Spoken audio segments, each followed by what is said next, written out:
Hi guys, as promised in the last video, I am here with you again with a new concept of the economics, which is law of demand. Now, law of demand and law of supply, they are the fundamental principles of economics. Me, as well as you, as well as everyone else in the market, they practice law of demand consciously or subconsciously. So what this law of the demand is? Law of demand says when price increases, demand decreases and vice versa. It means there is an inverse relationship between price and quantity demanded. When price of a good or commodity goes up, the demand for that good or commodity in the market will go down. And when price of the good or commodity will go down, the demand for that particular good or commodity in the market will go up. So as I mentioned earlier, there is an inverse relationship between price and quantity demanded. Remember, the demand of for a good or service is affected by so many factors. There is not only price which affects demand, but there are so many other factors which affect demand as well, like income of the customers, number of customers in the market, taste and preference of the customers, as well as the fashion of the ongoing fashion which is currently in the market. So there are so many other factors which affect ultimately demand, but in law of the demand we evaluate the relationship between price and quantity demanded. So we assume that all other factors like number of customers, income and taste and preference of customers, all these factors remain constant. Yeah, so there is only the change happens between only the price and quantity demanded. So we are evaluating the relationship between price and quantity demanded while we are trying to understand the law of the demand. So we assume, this is the basic assumption of law of demand, that all other factors remain constant. Yeah. So let's try to understand law of demand with the help of a diagram and this chart. So the chart says two columns are there, price and quantity demanded. When the price of the good was $10, the quantity demanded was 50. So here you can see that it is price here and quantity there. So when the price was $10, the quantity demanded was 50. When the price increased to $15, the quantity demanded fell to 30 units. Initially it was 50. As the price increased, it fell to 30. When the price further increased to 20, the quantity demanded further fell to 20. So you can say there is an inverse relationship between price and quantity demanded, and the demand curve is downward sloping, and it represents inverse relationship between price and quantity demanded.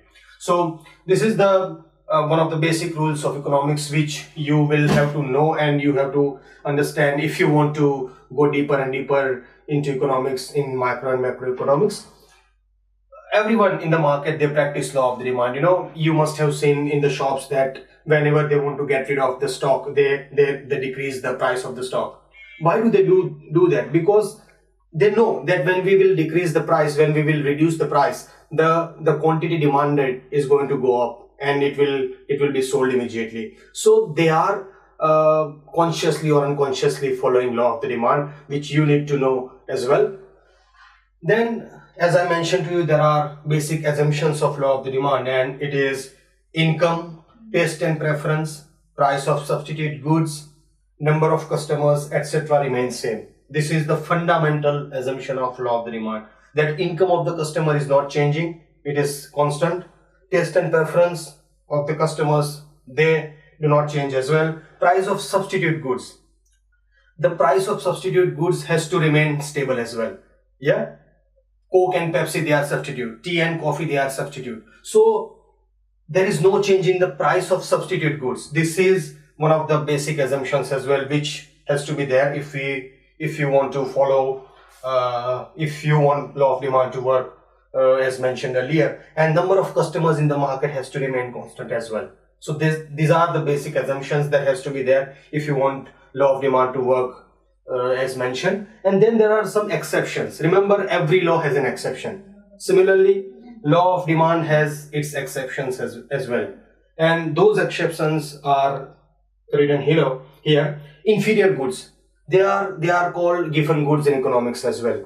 What do I mean by inferior goods? See, there are some goods which you and me use on day-to-day basis, like pencil, knife in the kitchen. They are inferior goods. They fall in the category of inferior goods. If the price of those inferior goods suddenly fall down, you are not going to go to the market and purchase 2 dozen or 3 dozen pencils, are you? So they are inferior goods, It doesn't matter whether the price of those goods go slightly up or down. It is not going to make any difference to the quantity demanded that you are going to do for those particular goods, because they are inferior goods. As I gave you the example, pencil is an inferior good. Everybody uses pencil in their houses, in schools, but we buy pencil only by the quantity of 2, 3 or 4. So tomorrow, if pencil the price of the pencil falls down in the market, you are not going to go to the market and buy 10 dozen pencils because the price of the pencil has fallen. No. So the point I'm trying to make here is that there are certain inferior goods being sold in the market who will not work according to law of the demand. Then there are ornaments. Remember, ornaments are expensive jewelry. Law of demand does not work on ornaments or expensive jewelry as well. Let me give you a practical example of my life. We went to Singapore a couple of months ago, and there is a very posh golden showroom in Singapore, and me and my wife were roaming around in that showroom, and there were golden ornaments displayed all over there.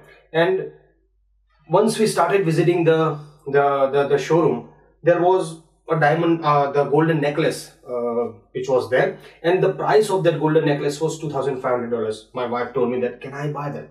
I said, no, I cannot afford that. Then we moved a bit further up, and there was another jewelry which was there in display, and the price of that jewelry was $4,000. So my wife again said that, can I buy that? I said, I told you that I cannot buy a diamond, a golden set of $2,500. How can I afford $4,000 set? So the point I'm trying to make here is that there are certain ornaments, certain expensive jewelry being sold in the market. The higher the price of that ornaments, the more the demand for those goods, So the demand for those ornaments are not going to go down if their price increases. The higher the price, the more the demand for those goods will be. So ornaments is another exception of law of demand. Then there is another exception which is depression. What depression is? Depression is people don't have jobs, they don't have sufficient income, their wallets are empty. So in the time of recession or depression, doesn't really matter if you decrease the price of the goods.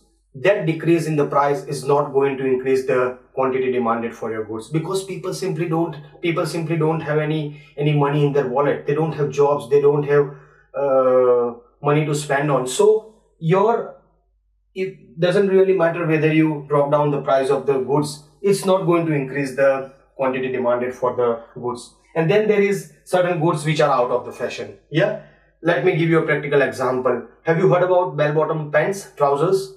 They were very famous in 70s and early 80s. Yeah, they are out of the fashion at the moment. What happens if bell-bottom pants they are sold in the market, but very few number of people are buying that? So what really happens is the producers of bell-bottom point tomorrow decide that we are going to drop down the price of the bell-bottom pants, the trousers. We are going to drop down the price. So that drop down in the price is not going to increase the quantity demanded for those trousers, because that particular good is out of the fashion at the moment. Yeah. And then there is share market. Everybody is aware of share market. In share market, what happens? The higher the prices of the share, the more chances for those shares to be sold. So share market is another exception of law of the demand. Law of demand does not work on share market. So these 5 goods are the exceptions of law of demand. On these goods, law of demand does not simply work. This is it for today. Thanks again for watching Law of Demand and Shift in Demand Curve. I will see you with another video. You can follow me on Facebook, Instagram, Twitter and LinkedIn. I am Chirag Bhatt again with some more videos.